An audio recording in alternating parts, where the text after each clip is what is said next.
Boa tarde, queridos companheiros, bem-vindos à Casa de Jorge Niemeyer para mais uma reunião doutrinária. Esperamos que estejam todos bem. Também saudamos aqueles que estão assistindo pelo YouTube e agradecemos a presença de todos, inclusive daqueles irmãos de outras casas espíritas que vêm nos prestigiar e compartilhar conosco desses momentos de estudo.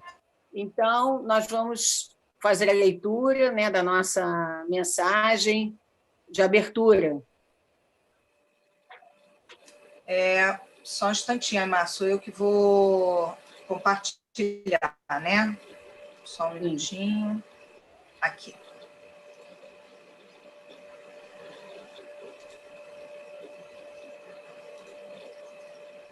Mensagem 47 do livro Vida Feliz, Joana de Ângelo de Valdo. Só um minutinho que eu vou diminuir aqui que não está aparecendo direito para mim. Acompanha a marcha dos acontecimentos sem sofreguidão. A tua ansiedade ou o teu receio não alterarão o curso das horas. Aguarda o que há de suceder, sem que te imponhas sofrimento desde a véspera. O que pensas que acontecerá talvez se dê, não porém da forma como aguardas, porquanto a vida obedece a um plano de incessantes mudanças e transformações. Desse modo, espera com harmonia íntima, afastando do teu programa a agitação e o medo. Então, vamos continuar com os nossos pensamentos em sintonia com o alto. Primeiramente, agradecendo a Jesus e aos bondosos amigos espirituais pela oportunidade de aqui estarmos nesse momento, de podermos estudar o Evangelho, as lições da doutrina espírita, que nos fazem melhorar espiritualmente, que acrescentam para as nossas vidas, nos ajudando à transformação. Acabamos de vencer mais uma dificuldade, Senhor, nessa área tecnológica, mas sabíamos que conseguiríamos, porque esse trabalho não é nosso, é teu, é da espiritualidade. Foi o nosso Pai que permitiu esse momento que estamos vivendo atualmente, para que pudéssemos rever conceitos, atitudes, modificar ações, para a melhoria e para o atendimento maior de muitos que não poderiam estar conosco presencialmente. Então, nós agradecemos muito, Senhor, e te rogamos a presença para todos nós encarnados e desencarnados. As bênçãos para o nosso expositor, Maurício Mancini, que vai ser o portador da palavra, trazendo para nós com certeza, as lições que estamos necessitando escutar. Então, muito obrigada por tudo, Senhor. Abençoa-nos, envolve a todos aqueles que estão em sofrimento nesse momento, não só pela Covid, mas por outras ações que a pandemia proporcionou negativamente, que eles possam, nesse momento, serem abençoados, envolvidos pelo teu amor, e pela espiritualidade amiga, que as nossas melhores vibrações possam chegar a todos aqueles que, nesse momento, necessitam, Senhor, de amor, de paz e serenidade. E que, em teu nome, em nome de todos os amigos espirituais e de Irmã Margarida, a nossa coordenadora espiritual de quinta-feira, nós possamos dar início à nossa reunião de estudo, dando-te graças a Deus. Então, queridos companheiros, aqui estamos com o nosso querido irmão Maurício Mancini, a quem agradecemos por ter aceitado o nosso convite. Já é uma segunda vez, né, que ele vem à nossa casa. Hein? Segunda visita. Então, a segunda visita, e nós agradecemos muito pela sua disponibilidade, pela sua simpatia, que nos envolve, e desejamos, ele é do Centro Espírita Paulo de Tarso, né, de Seropédica, Rio de Janeiro, e a ele nós vamos dedicar todas as nossas melhores vibrações e a nossa atenção também. Deus te abençoe, Maurício. Obrigado. Bom, queridos irmãos, queridas irmãs da família espírita, mais uma vez aqui estamos juntos, né, na Casa Jorge Maia. Agradeço o convite. Bom saber que a gente está junto com a Darcy, com vocês todos. E esse capítulo 12 do Evangelho segundo o Espiritismo, Kardec coloca para nós o amar os inimigos. Pelo menos nesse ponto em que nós estamos, nesse momento em que Kardec chega, os itens que foram sugeridos para nós, o codificador faz uma coisa muito interessante. Ele já nos chamou a atenção antes de que amar os inimigos não é ter por eles a mesma ternura que nós temos pelos amigos. Então, é só entender que a proposta que a doutrina espírita faz para nós é que nós não sejamos inimigos, que nós não atuemos com os outros, mesmo em relação àqueles que nos fazem o mal, que nos perseguem, nos caluniam, como Jesus fala, não façamos com eles o que eles fazem conosco. Hajamos de uma forma diferente, retribuamos o mal com o bem, mesmo que a ação negativa deles em relação a nós, ela seja desagradável, e a gente reconheça que é desagradável, e frequentemente tem a necessidade de agir de modo que ela cesse, de que eles não consigam mais atuar, porque de vez em quando as pessoas assumem uma condição de extrema passividade. Jesus mandou amar os inimigos, então eu tenho que amar esse irmãozinho, e o irmãozinho está com o pé no nosso pescoço, apertando o nosso pescoço. E nós não fazemos nada para tirar o pé dele do nosso pescoço. Não, não é isso que a doutrina propõe para nós. A doutrina propõe para nós uma atitude diferente, diametralmente oposta da atitude violenta, da atitude belicosa daqueles que são nossos adversários. Mas ela não nos veta, ela não nos impede a defesa.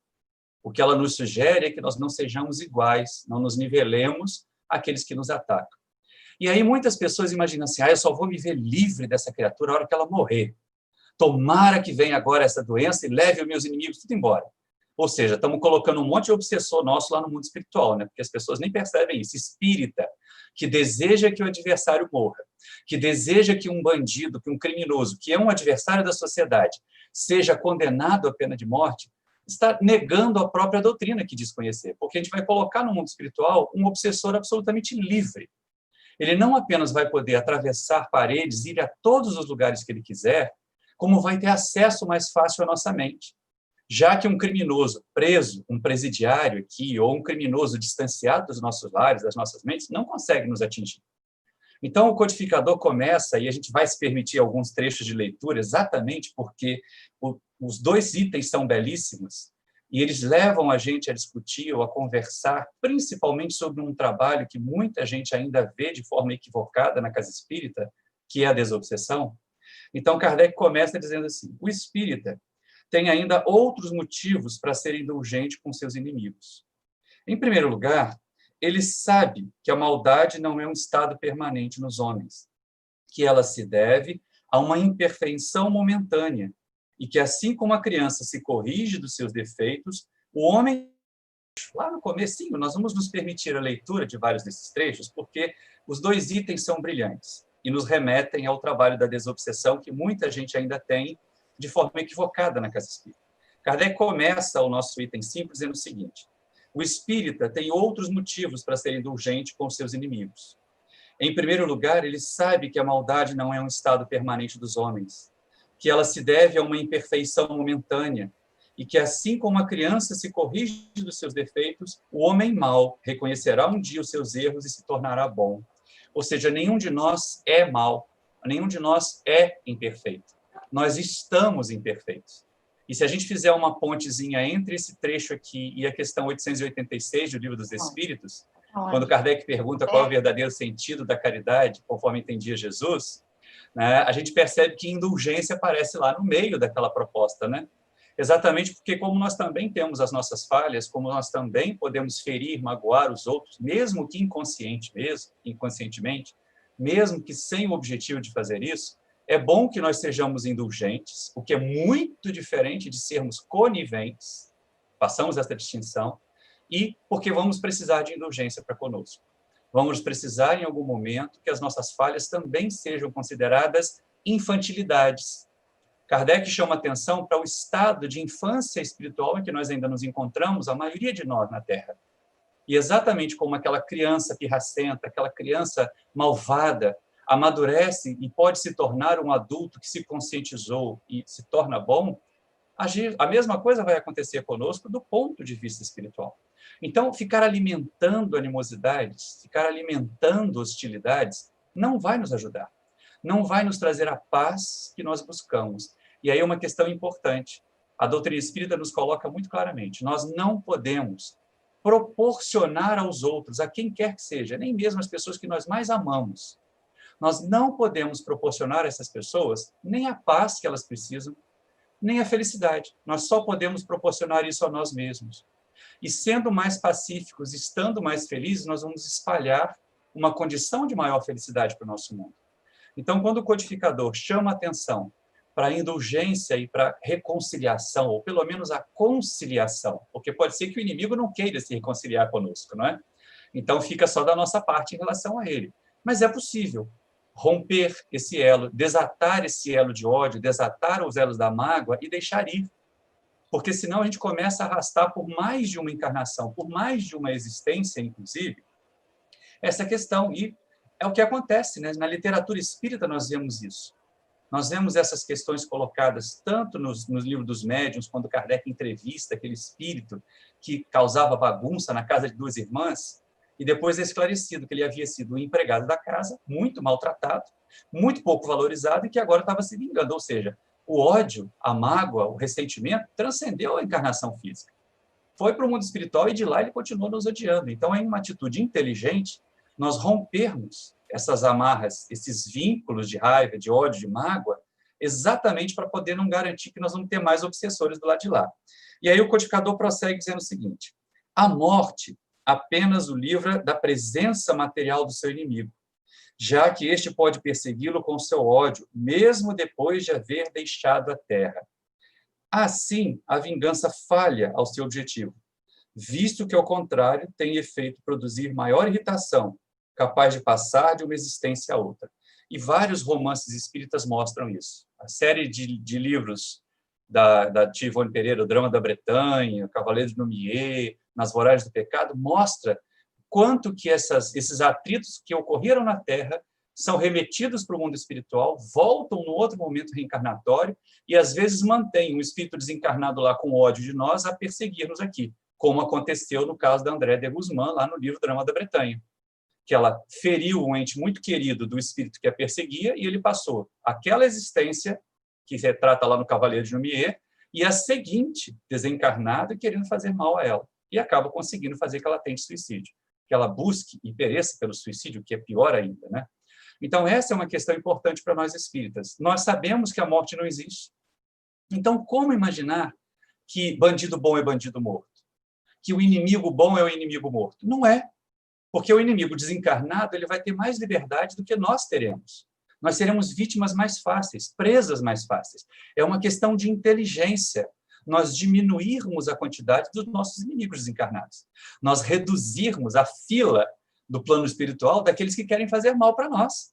Porque, do contrário, imagina quando a gente desencarnar, ou à medida que eles forem se avolumando, e pelas nossas viciações, pelos nossos comprometimentos, pelos erros que nós cometemos, eles conseguirem nos influenciar mais. É por isso que nós vemos criaturas que levam uma vida de desatinos, chegarem ao final da existência praticamente dementadas, com graves problemas mentais, porque elas são assediadas rotineiramente, diuturnamente, pelos seus adversários desencarnados. Conhecemos criaturas que já partiram, mas que aqui na Terra participavam de grupos de extermínio e que, num determinado momento, perderam totalmente o contato com a realidade. Viam as suas vítimas onde quer que estivessem. Então, não adianta nós imaginarmos que o ódio vai cessar com a vida física. Ele se propaga, porque é uma marca, é uma nódoa do espírito, não é uma marca do corpo físico. E para nós espíritas que reconhecemos a imortalidade, então, é contraproducente pensarmos em qualquer atitude que vise eliminar o inimigo, em vez de tornar o inimigo amigo, ou pelo menos fazer com que ele não queira mais ser nosso inimigo.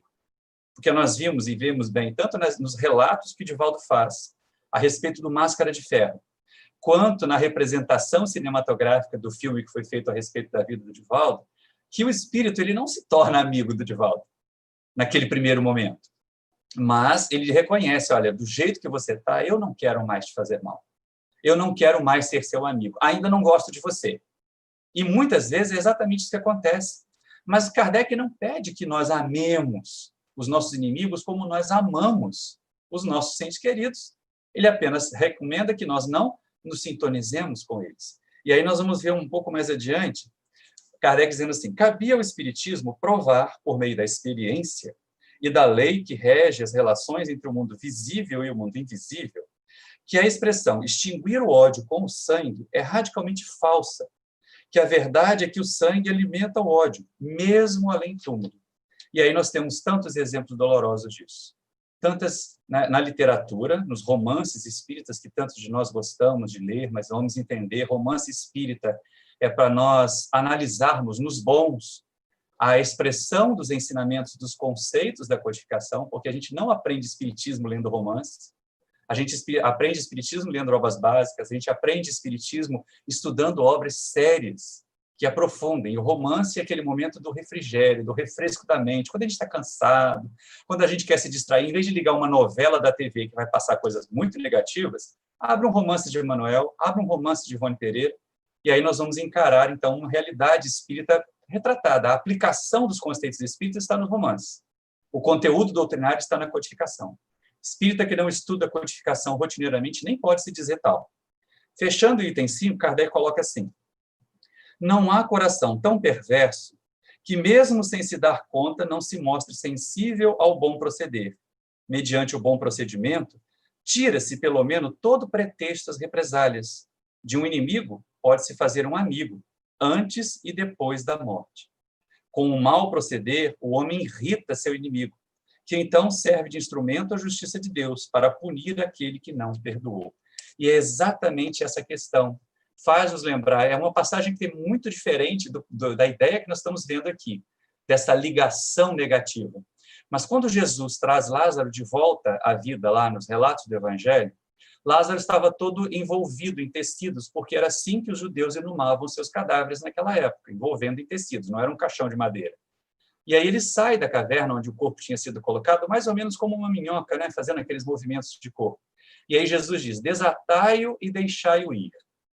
Ou seja, livrá-lo daquelas ataduras, né, tirar os vínculos que o prendiam, que o tornavam uma criatura meio morta, mas que o deixasse ir.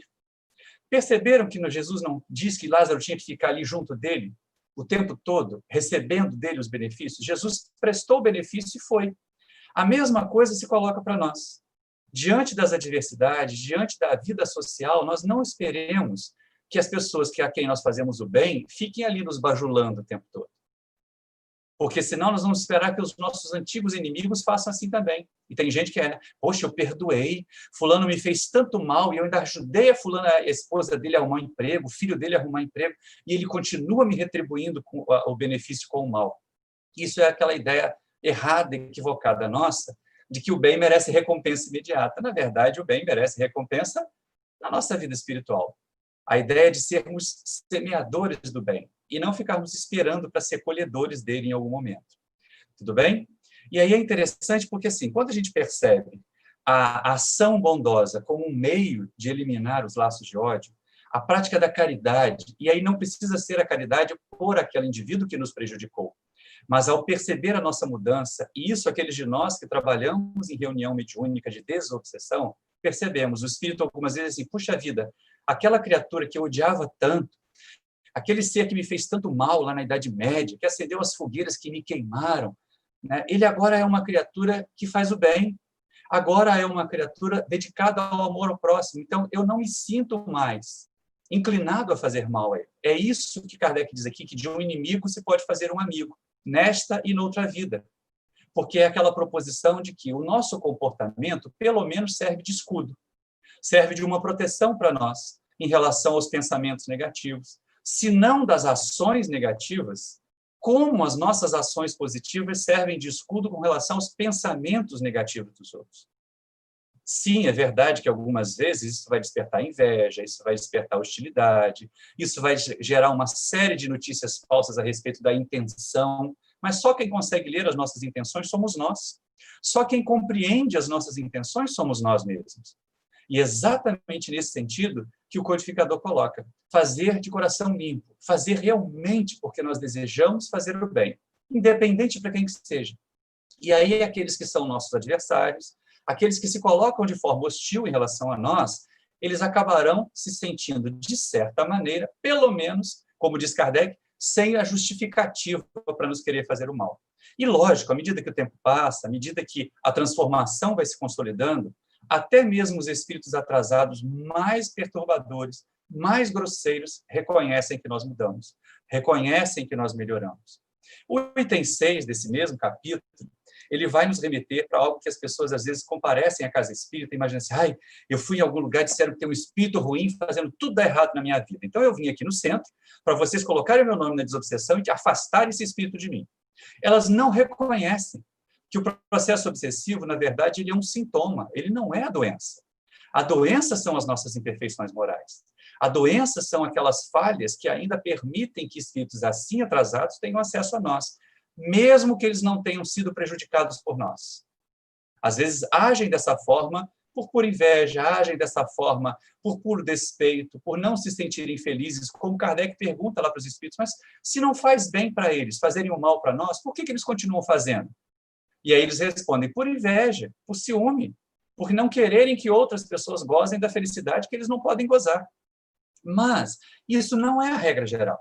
A regra é que quando nós nos tornamos melhores, quando nós eliminamos as falhas que permitem que espíritos desencarnados tenham acesso a nós, nós garantimos para nós um estado de mais paz, de mais sossego, sem contar que, eliminando essas falhas, nós também melhoramos a nossa sintonia com os benfeitores espirituais.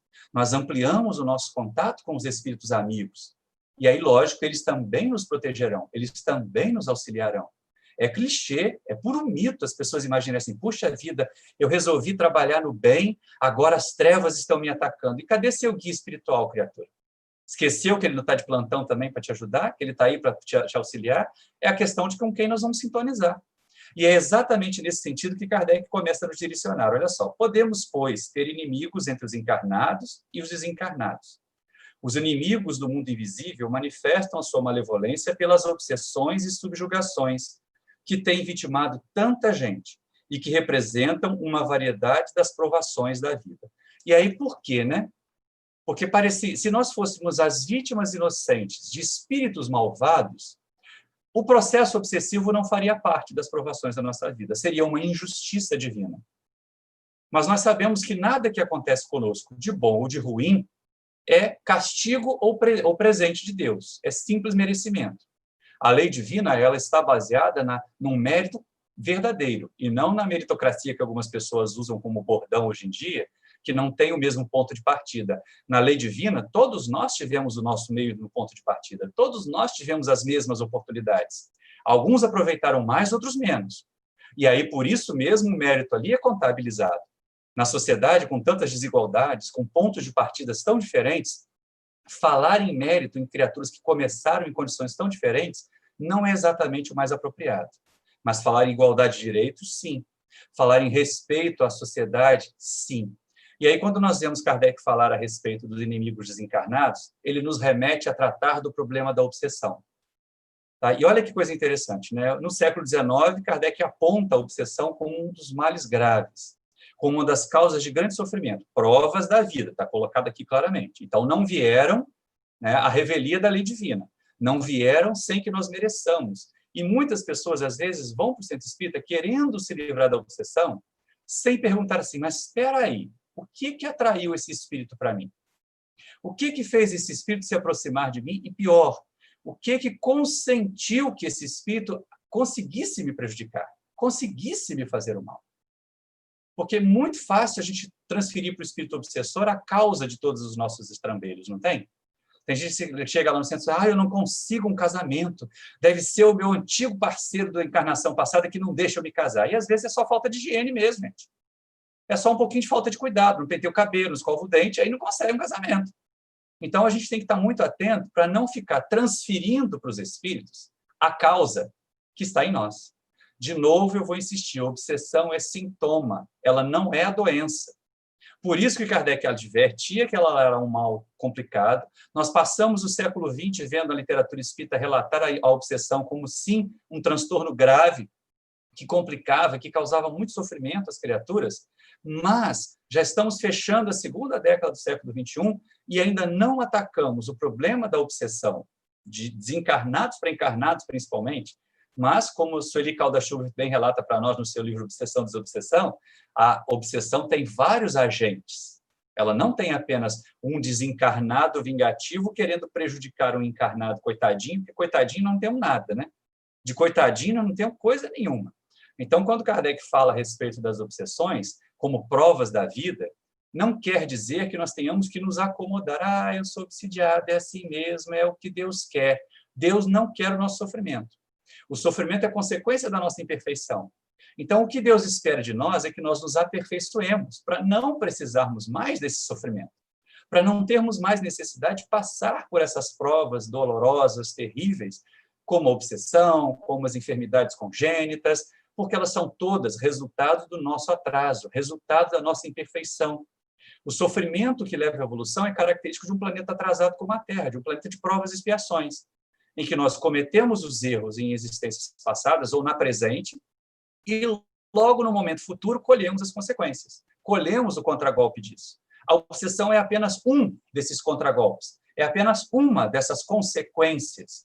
Não imaginemos que nós somos vítimas, os obsidiados. Os obsessores são os algozes. Eles se fazem algozes momentâneos, mas na literatura espírita séria, principalmente, tem um livro de Ivone Pereira que é maravilhoso, Dramas da Obsessão, que vale a pena ser estudado muito, porque ali nós vamos perceber o seguinte: os espíritos que tentam se vingar, esses que arrastaram, esses inimigos desencarnados, que ainda continuam arrastando ódio, eles é que são as verdadeiras vítimas. Eles é que foram atingidos primeiro por nós. A mesma coisa acontece, por exemplo, quando o Espírito Camilo relata no seu drama lá no Memórias de um Suicida, ou o livro Perturbações Espirituais de Manuel Filomeno de Miranda, com vários momentos de ataques ao movimento espírita, a casas espíritas centenárias. E o que acontece? Os algozes daquele momento, os algozes de agora, os desencarnados que perturbam, são as vítimas do passado. Estão ali buscando vingança daqueles que causaram o seu mal. Então, nós, quando nos sentimos obsidiados, quando nos sentimos envolvidos por espíritos infelizes, deveria bater certa vergonhinha, né? Aquela vexação. Ah, meu Deus, se o espírito obsessor está me alcançando, é porque alguma eu aprontei, é porque alguma falha eu ainda tenho. E ainda tenho, hein, gente? É no presente. Porque se nós não tivéssemos a falha, eles não conseguiriam sintonizar conosco. Allan Kardec fala da subjugação, mas no livro dos Médiuns ele vai tratar da obsessão simples, da fascinação, que é o pior de todos os fenômenos de obsessão para a gente poder tratar na casa espírita, porque a pessoa fica feliz de ser fascinada, o médium se sente bem de ser enganado pelo espírito, e da subjugação, em que a dominação do espírito desencarnado é tamanha que ele produz, inclusive, efeitos materiais, movimentos do corpo físico involuntário do encarnado, que ele, às vezes, fica envergonhado até de se jogar no chão, de espumar, ou de falar bobagem o tempo todo, como aquele relato do homem idoso que se ajoelhava e pedia as damas em casamento, que Kardec faz no livro dos Médiuns. Então, quando a gente observa essa proposição, e a ideia de que a obsessão vem como consequência, como prova da vida, a gente tem que ter muito cuidado. Doutrina espírita não é doutrina de acomodação, não é doutrina de dar de ombros assim, é porque Deus quer.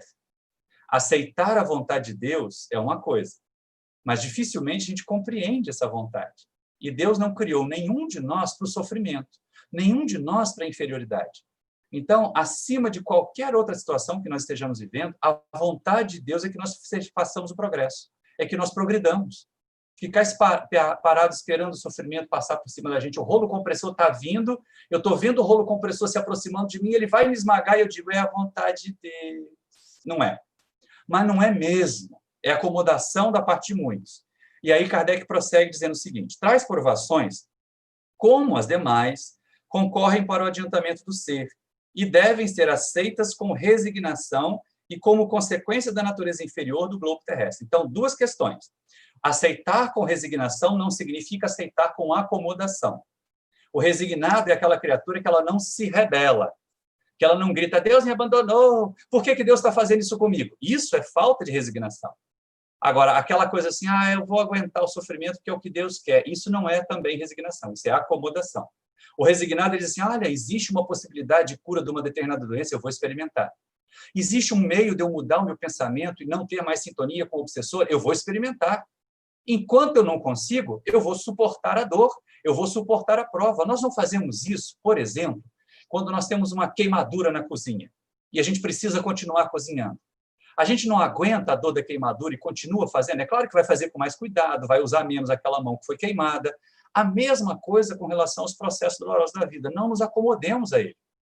Essa negação da vida que muitas pessoas imaginam que a religião tem que ter não é uma proposta espírita. O cristianismo em si mesmo, ele não é negacionista da vida, da experiência material, ao contrário. Só que a doutrina espírita trouxe para nós uma luz diferente para a existência material. Ela não existe para ser gozada. Ela não existe para que aqui nós busquemos a felicidade absoluta, porque essa felicidade absoluta não vai existir num planeta atrasado como a Terra. Mas ela está aqui, nós existimos para poder tornar a nossa condição o melhor possível, já a partir desta vida. E os próprios Espíritos orientam Allan Kardec a quantos males não se forram, de quantos sofrimentos não se protegem, aqueles que são menos orgulhosos, aqueles que são menos ciumentos, aqueles que não são gananciosos. Então, aprender a inteligência para não acumular sofrimento sobre nós e também não acumular a atração que espíritos atrasados podem ter em relação a nós, porque não é um espírito apenas, né? Mas aí Kardec chama a nossa atenção também para o seguinte, olha só, se não houvesse homens maus na Terra, não haveria espíritos maus à sua volta. Essa é a chave. Na verdade, a obsessão é simplesmente a sintonia de um espírito atrasado com o outro. Às vezes, é de um encarnado para um encarnado. Como a gente tem obsessão de encarnado para encarnado hoje em dia, né, gente? Basta ver grupo de WhatsApp da família que a gente vai ver o que é obsessão de encarnado para encarnado ali, não é? Basta ver redes sociais. Que bom que a gente está usando a tecnologia, as redes sociais, apesar desse aperto todo que a gente passou no começo, né, Regina? Mas nós estamos usando a mesma ferramenta que era usada para fazer o mal por outras pessoas, para fazer o bem agora. Para transmitir nesse momento, numa tarde de quinta-feira, uma mensagem que seja de estímulo ao crescimento e não de acomodação ao sofrimento.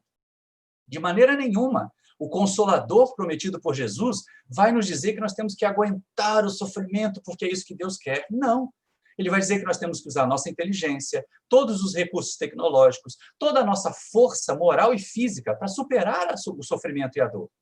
Mas se nós não conseguirmos entender que ainda passamos pela necessidade dessa experiência para amadurecer um pouco mais. A pergunta não é, fiz tudo, por que a dor não foi embora? Será que eu fiz tudo mesmo? E por isso a dor ainda não foi embora? Está faltando alguma coisa? Enquanto nós precisarmos das lições que uma determinada dor traz para nós, ela vai permanecer conosco. A hora que nós aprendermos a lição que essa dor nos trouxe, ela vai nos deixar, ela vai embora. Então, a sabedoria, a inteligência da parte de nós espíritas, progredirmos o mais rápido possível, para não termos necessidade do processo doloroso como mecanismo de aprendizado, como mecanismo de impulso ao crescimento. E aí nós vamos ver o Kardec colocando assim, se, portanto, devemos usar de benevolência com os inimigos encarnados, assim também devemos proceder com relação aos que estão desencarnados, porque, na grande maioria das vezes, em vez de nós querermos que eles se afastem de nós, nós devemos pedir desculpa para eles, perdão a eles, em vez de, eu vou perdoar os meus inimigos desencarnados. Mas, será que nós pedimos perdão para eles? Será que eles vão perdoar a gente? Se nós formos de novo ao livro da Tivone, que eu citei lá, o Dramas da Obsessão, aquela família perseguida pelo impulso suicida, e aí descobri que, na verdade, eles haviam todos sido inquisidores e que causaram tanto mal a uma família de judeus que agora estavam se vingando, e que só o espírito Esther, a jovem judia que havia sido mais prejudicada, mais sacrificada, mais seviciada, mas que espírito mais elevado, havia perdoado seus inimigos encarnados. No mundo espiritual, ela passou a tutelar, a ajudar os seus antigos parentes encarnados tão sofredores que estavam se vingando agora dos algozes do passado. E essa era uma questão que a gente tem que entender aqui e agora. Tá? Perdoar os nossos adversários é só a primeira etapa. Nós ainda precisamos agir bastante para que eles nos perdoem. E aí, o que é desobsessão? Né? Porque se a gente está falando de obsessão, está falando de inimigo desencarnado, o que é desobsessão? Muita gente acha assim, desobsessão é a reunião mediúnica. É botar o nome das pessoas lá, fazer vibração por elas, afastar o espírito obsessor e pronto, está resolvido. Nunca está resolvido. Quem trabalha em reunião de desobsessão sabe. Se o encarnado não se transforma, não se modifica, a obsessão piora.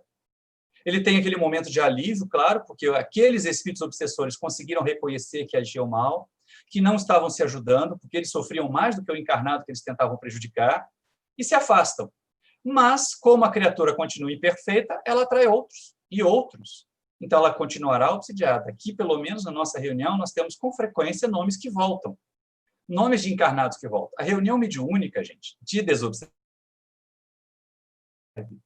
para que nós encarnados aprendamos com os espíritos, tanto os benfeitores que nos auxiliam e nos orientam, como os desencarnados sofredores que vêm expor para nós seus sofrimentos, as suas dores, os seus ódios, as consequências dos seus erros, para que nós não cometamos aqueles erros.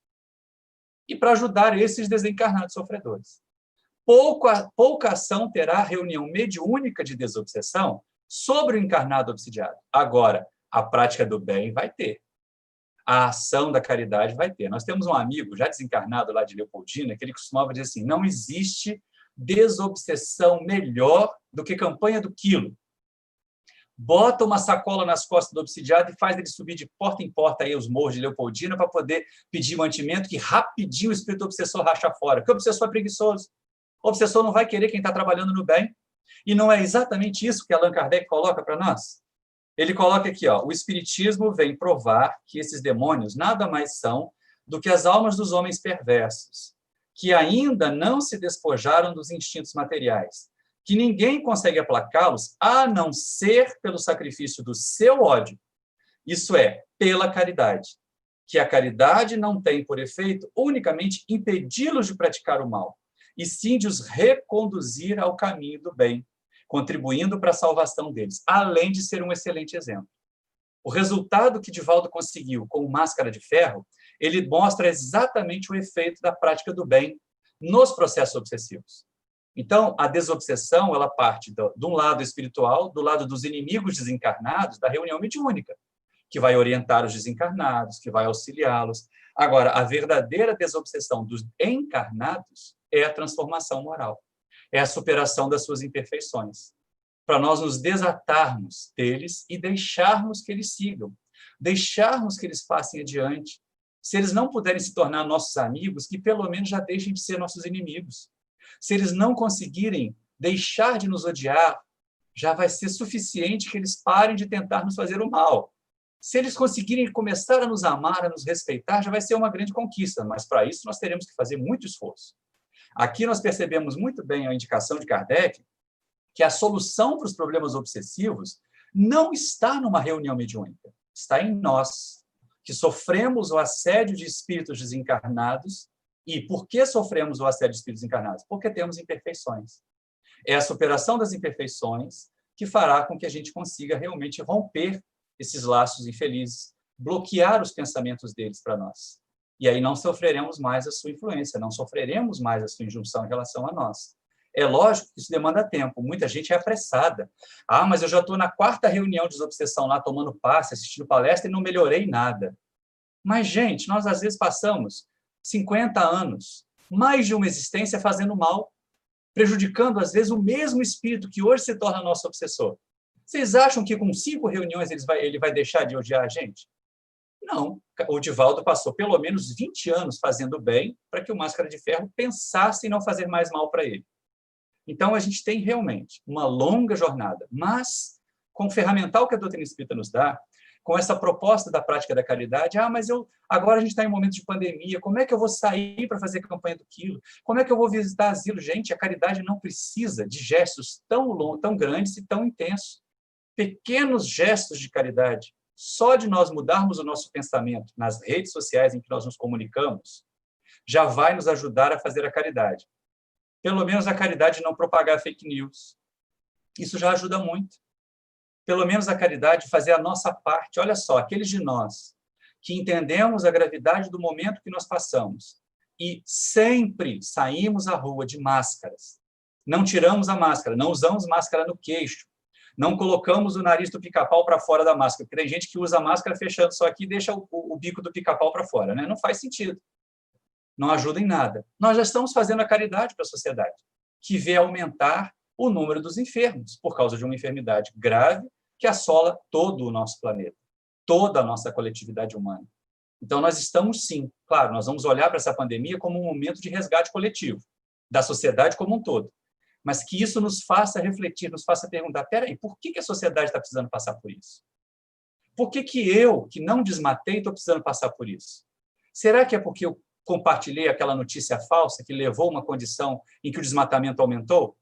Olha só como a gente pode ser corresponsável de muitas das desgraças que estão acontecendo, ou por omissão, ou por uma ação negativa impensada, como esta de compartilhar notícias falsas na internet, como esta de compartilhar fake news.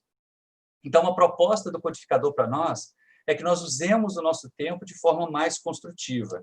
E para encerrar o texto, embora não seja exatamente o encerramento da nossa tarefa, Kardec coloca assim: é assim que a sentença "amai os vossos inimigos" não se circunscreve ao círculo acanhado da terra e da vida presente, mas também faz parte da grande lei de solidariedade e fraternidade universais.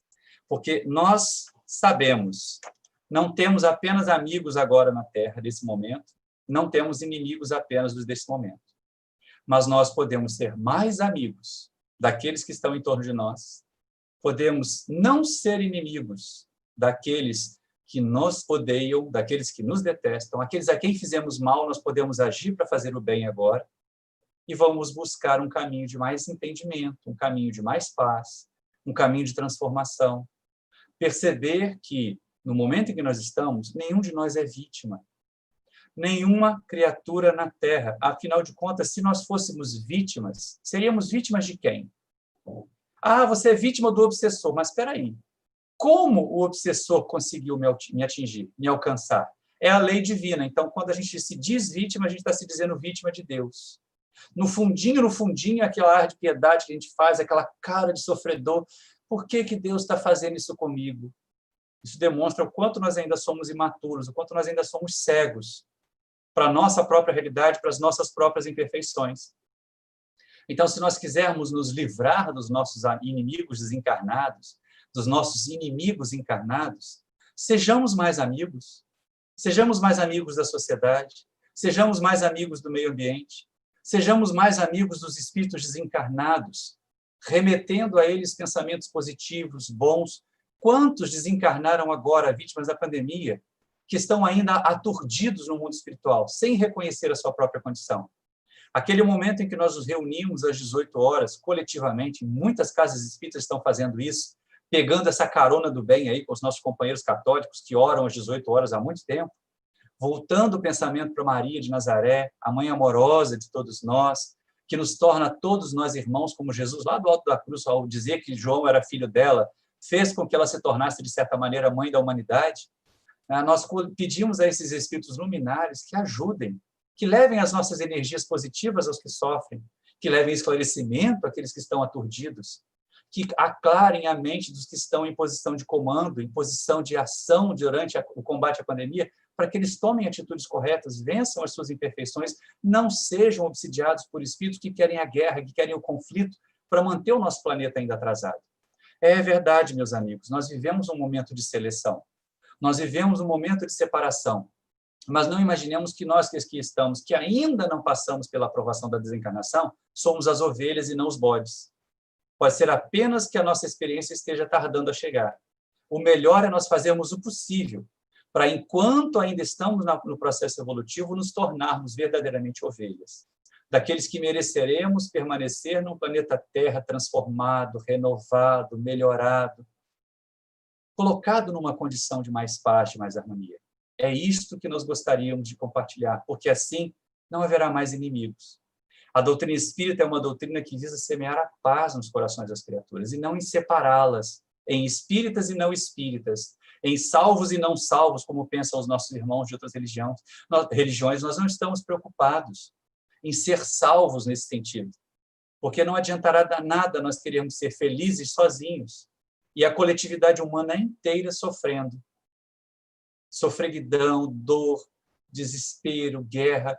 Cadê a nossa parte para que isso seja mitigado, para que isso diminua? Então, quando nós investimos na caridade moral, na caridade possível do ponto de vista material, porque ela será necessária, ela já se faz necessária nesse momento que nós estamos, nós contribuiremos para que a Terra seja um planeta melhor. Nós contribuiremos para que o nosso planeta seja um planeta com uma vida mais plena, onde finalmente nós poderemos evoluir sem a necessidade de sofrimento, onde finalmente nós podemos reunir a humanidade e dizer, somos irmãos. Somos irmãos não apenas porque temos a mesma religião, porque nós respeitaremos todas as formas de ver Deus, todas as religiões que apregou o bem, que apregou a afinidade, a paz, elas nos levarão fatalmente à mesma divindade, a reconhecer a grandeza do mesmo Deus, a perceber, como dizem os orientais, que o Deus que está em nós saúda o Deus que está em todos os outros companheiros de jornada. Namastê para eles. E aí a gente começa a perceber que nós temos ainda muito trabalho para fazer, e não apenas ficar esperando que os benfeitores espirituais afastem os obsessores de nós, porque nós mandamos o nosso nome para a desobsessão. Porque nós pedimos para o médium forte dar aquele chacoalhão lá e o espírito se afastar de nós e grudar nele. Você acha que o espírito vai ficar com ele? Vai nada. Nenhum espírito obsessor vai onde ele não vai ser ouvido. Ele vai continuar com quem tem afinidade. Ou a gente acha que assim, eu quero me livrar desse obsessor, eu vou mandar o nome dele lá para a reunião mediúnica do Jorge Niemeyer, mas agora eu tenho que ir lá para o barzinho, porque os meus amigos estão me esperando. O obsessor vai para onde? Vai para a reunião mediúnica do Jorge Niemeyer ou vai para o barzinho comigo? É lógico que ele vai nos acompanhar. Então, a desobsessão começa pela nossa transformação. A nossa transformação tem um grande ponto de partida, uma ferramenta poderosa na prática do bem, na mudança dos nossos pensamentos, porque pensamentos também podem fazer caridade. Pensar positivo já alivia a tensão no mundo inteiro. Não disseminar pensamentos negativos já é caridade para com a sociedade humana inteira. E aqui estamos nós, a concluir a nossa tarefa, a rogar que Jesus nos envolva, que os benfeitores espirituais nos inspirem, para que nesta jornada, apesar de nós trazermos do nosso passado ainda alguns adversários desencarnados, mas que nesta presente jornada nós façamos tudo ao nosso alcance para não termos mais inimigos desencarnados, nem inimigos encarnados. Não podemos evitar, na prática do bem, que os adversários da luz se tornem nossos inimigos, mas nós podemos não ser inimigos de quem quer que seja, nem desses que tentam nos fazer o bem, nem desses que nos caluniam, nem desses que nos fazem o mal, como Jesus recomendou. Retribuir para eles o mal com o bem, desatar e deixar que eles sigam, e nós também sigamos. E isso vai nos trazer profundo sentimento de harmonia interior, profundo sentimento de paz. Muita paz a todos, companheiros, e muito obrigado pela atenção de vocês. Pronto, Regina. Nós conseguimos, né? Pois é. Graças a Deus. Nós agradecemos muito a sua participação na nossa casa, foi bastante significativa. Temos muitas reflexões, né, para pensar, porque é melhor termos granjear amigos do que fazer inimigos, né? Ou Com alimentar toda certeza. aqueles que dizem. Então, muito obrigada, Deus te abençoe, e nós vamos continuar entrando em contato, tá bom? Obrigado pelo convite. Tá bom? Então, nós queremos pedir à nossa irmã Vera para fazer a nossa prece de encerramento. Deus Pai Todo-Poderoso, Jesus Mestre querido, que nos guia, nossos amigos da casa de Jorge Niemeyer, que nos ampara sempre, nos protege. Agradecemos a oportunidade de estarmos aqui reunidos, através dessa ferramenta, a qual cada dia tentamos aprender. Agradecemos pela oportunidade de ouvir os ensinamentos transmitidos pelo nosso palestrante. Agradecemos por mais esse dia e pedimos que todos mantenham seus pensamentos em paz, com harmonia, para manter a sua vida tranquila, serena, junto aos seus amigos, seus familiares, seus queridos. Que Jesus estará sempre no comando, nos ajudando, nos protegendo, rogando a Deus Pai Todo-Poderoso que proteja a humanidade desses conflitos, dessa doença que transmitiu em todo o mundo, que possamos todos ficar em paz, que tenhamos um fim de tarde tranquilo, junto com as nossas famílias, nossos amigos, e sigamos em paz. Que assim seja. Graças a É Deus. isso aí. Grande abraço para vocês, pessoal.